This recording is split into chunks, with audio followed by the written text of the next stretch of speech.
Israeli Prime Minister Benjamin Netanyahu talked tough on Iran in a new interview, telling uncensored regular Douglas Murray that Iran is bent on domination and conquest. He framed Israel's ongoing war with Hamas as a battle between the West and Iran, before warning that Israel will fight on as long as it takes. Alone, if necessary, comes as President Biden warns the US will respond after 3 American soldiers were killed in a drone strike by Iranian-backed militants on a US base in Jordan. Donald Trump, meanwhile, says we're on the brink of World War III. Is he right? Well, joining me to discuss all this is the Conservative talk show host and author Dennis Prager and the Democratic presidential challenger, Cenk Uygur. Welcome to both of you. Dennis Prager, a lot of jungle drums beating now about the potential of a massive escalation in this war in the Middle East because of these attacks killing Americans, because of Biden's comments, and because of Iran's general saber rattling. What do you feel about what is happening here? I don't believe Iran wants a hot war with the United States. I believe that Iran wants to use people to kill Israelis, to kill Americans, and see how far it can go. Thus far, it has been able to go pretty far, and there was a great Wall Street Journal editorial on this, that there is a sense that the American president is much more interested in avoiding conflict with Iran than in fighting back against Iran. So I don't predict a violent war with Iran. However, it is accurate to say that there is a world war now, and there has been for quite a while, between the West and those who hate the West.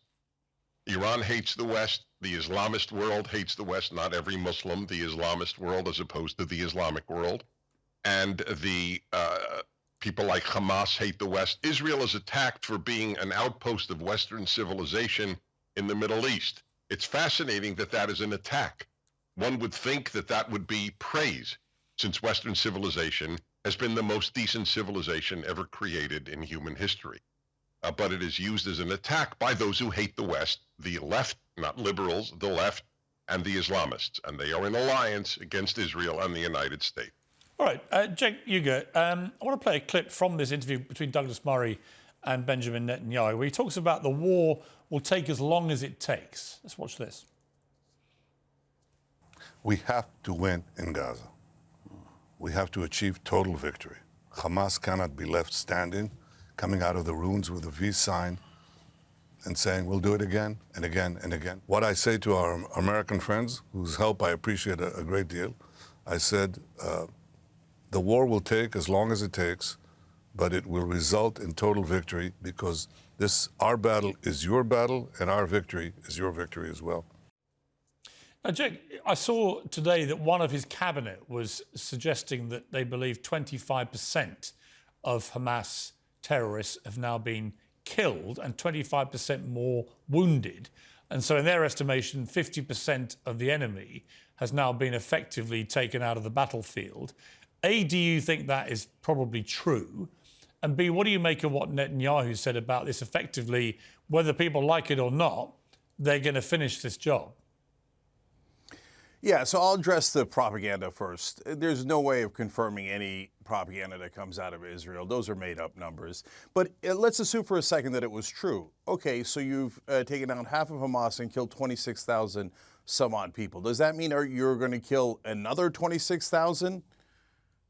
How many Palestinians is America supposed to help you murder for your nonsense objective, which never made any sense in the first place? Which leads me to the second part.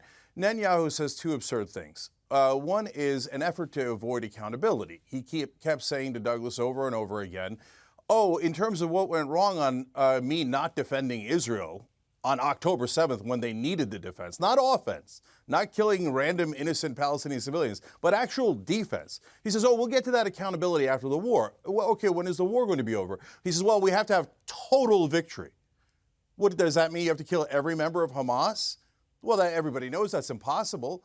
So, oh, look at that. He set up an impossible standard for the war to be over so that it's never over and we never get any accountability. And finally, the idea that America should fight Israel's war for it is absurd. No, a hard no. We should send no money to Israel going forward to kill innocent Palestinians, or as long as they do the occupation. And now they're dragging us into a giant war in the Middle East that they're going to ask us to pay for, both in blood and treasure.